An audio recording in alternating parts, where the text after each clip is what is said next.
बिस्मिल्लाहिर्रहमानिर्रहीम। अस्सलाम वालेकुम। मेरा नाम डॉक्टर अली है और आज की इस वीडियो में मैं आपको बताऊंगा कि अगर आपका बहुत बड़ा कोई नुकसान हो जाए, आपका कोई अपना बिछड़ जाए, तो अंग्रेज़ों ने क्या रिसर्च की हुई है और वो किस सोच के तहत चलते हैं कि इंसान का रिएक्शन क्या होता है जब आप फॉर एग्ज़ाम्पल कोई आपके वालिदैन है जिससे आप बहुत ज़्यादा प्यार करते हैं। ये सिर्फ एक एग्ज़ाम्पल दे रहा हूँ। तो अगर उनका इंतकाल हो गया तो एकदम जो बच्चे होते हैं मासूम, वो शौक में चले जाते हैं।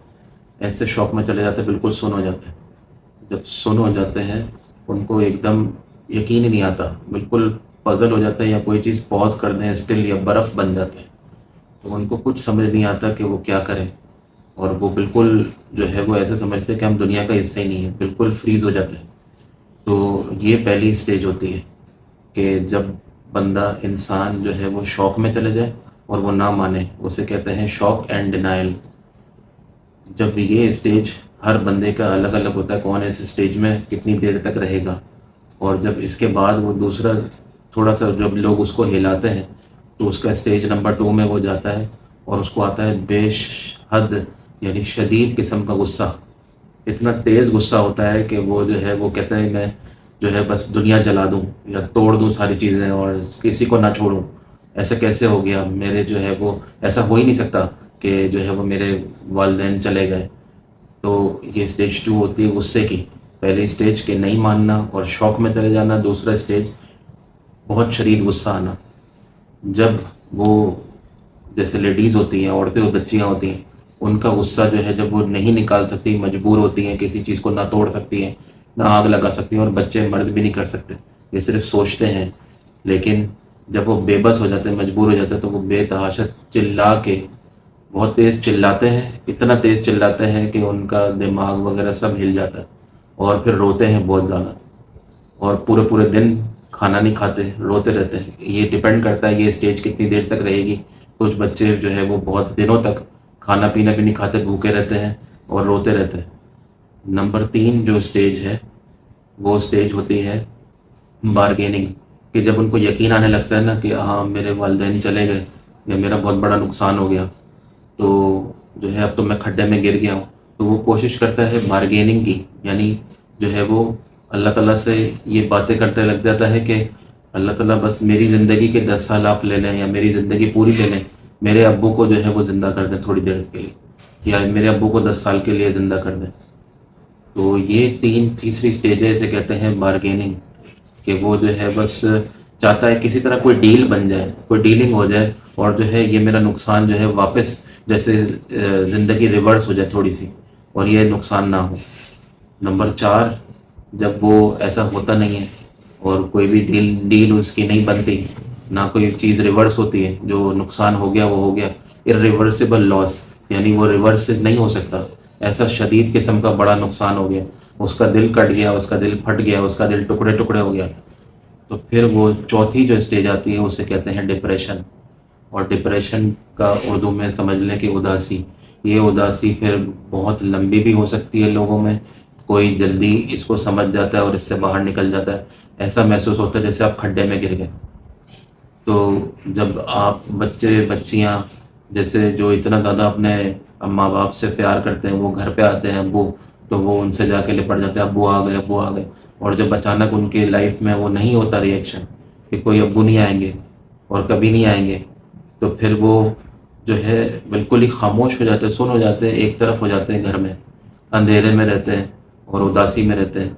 उनको दिल नहीं लगता किसी चीज़ में, ना दुनिया में ना काम में। वो कहते हैं बस हम मर जाएं, हम भी मर जाएं, हम भी अपने अब्बू के पास चले जाएं।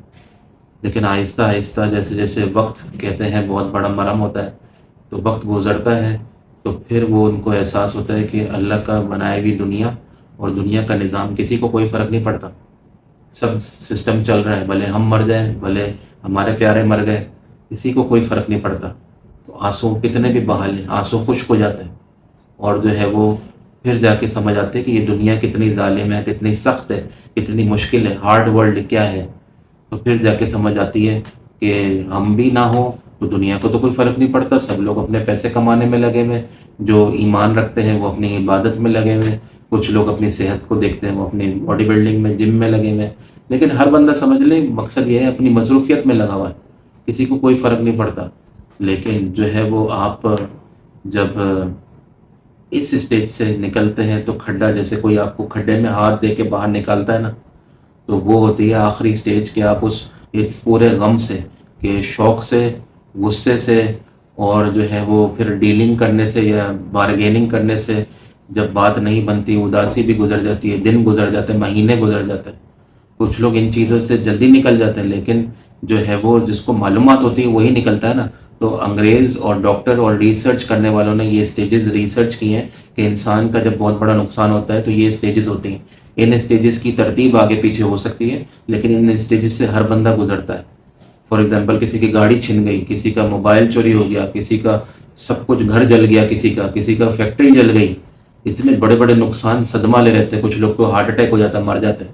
لیکن جو مضبوط لوگ ہوتے ہیں وہ معلومات رکھتے ہیں اور جو ہے وہ اس چیز سے بھی نکلتے ہیں کہ اللہ تعالیٰ اور دے گا، امید پہ دنیا قائم ہے۔ اللہ تعالیٰ نے یہ سانسیں دی ہیں، جب تک یہ سانسیں چل رہی ہیں تب تک جینا ہے، ہمت نہیں ہارنی، پھر بھی چاہے کتنا ہی بڑا نقصان ہو جائے۔ آخری سٹیج ہوتی ہے ایکسیپٹنس، کہ اس چیز کو مان لینا کہ ہاں یہ نقصان ہو گیا ہے، لیکن ہم سب نے جانا ہے، ہم سب نے مرنا ہے۔ اسی طرح کوئی چیز گئی بھی دوبارہ بن جاتی ہے، تو ہم نے جو ہے وہ تھوڑا سا زندگی کے نظام کو سمجھنا ہے اور یہ غم میں سے نکلنے کو سمجھنا ہے۔ جب یہ ہم چیزیں سٹیجز ساری سمجھ جائیں گے تب جا کے ہم دماغی طور پہ اور دل کے طور پہ ہماری روح یہ ساری اسٹرانگ ہوگی، تو ہم جو ہے وہ زندگی گزار سکتے ہیں۔ اور زندگی کا مقصد جو ہے وہ بار بار اپنے دماغ میں ریوائز کرنا چاہیے، اپنے دل میں، کیونکہ انسان صرف باڈی نہیں ہے، آپ کی جو روح ہے نا وہ آسمان سے آئی ہے، اور اس کا کیا مقصد ہے اس روح کا، اللہ تعالیٰ نے کیوں اس جسم میں روح ڈالی ہے۔ تو یہ جب عقل آ جاتی ہے انسان کو تو وہ ہر چیز برداشت کر لیتا ہے اور طاقتور ہو جاتا ہے، اور زندگی کا اصل مقصد اور عمل اپنے جو آخرت میں کام آئیں گے، صرف عمل کام آئیں گے، پیسہ، بچے، یا آپ کے کتنے نوکر چاکر، یا کتنی پراپرٹی، بینک بیلنس کچھ کام نہیں آئے گا۔ آپ کے جو اچھے اعمال ہیں نا وہ آپ کے ساتھ جائیں گے۔ تو یہ جب اصل زندگی کا مقصد سمجھ آتا ہے تو انسان جو ہے وہ اس زندگی کو گزار سکتا ہے اور اس کو حوصلہ ملتا ہے۔ تو یہی تھی میری آج کی ویڈیو کہ انگریز لوگ جو ڈاکٹرز ہیں یا جو ریسرچ کرتے ہیں وہ یہ چیزیں سمجھ چکے ہیں، اور انسان کا ریئیکشن کیا ہوتا ہے، اور وہ اپنے جتنی قوم ہیں ان کے ملک ہیں جیسے امریکہ، آسٹریلیا، یورپ، تو وہاں پہ یہ اپنے بچوں کو یہ تعلیم دیتے ہیں۔ ہمارے پاکستان میں یا اردو بولنے والوں میں یہ عقل نہیں ہے۔ تو اس لیے میرا آج کا مقصد تھا اس ویڈیو کا کہ آپ کو یہ باتیں سمجھانا۔ تو اگر آپ کو میری ویڈیو اچھی لگی تو میرے چینل کو ضرور سبسکرائب کریں، میری وائف کے چینل کو ضرور سبسکرائب کریں۔ ڈاکٹر علی کا سب کو سلام، اللہ حافظ۔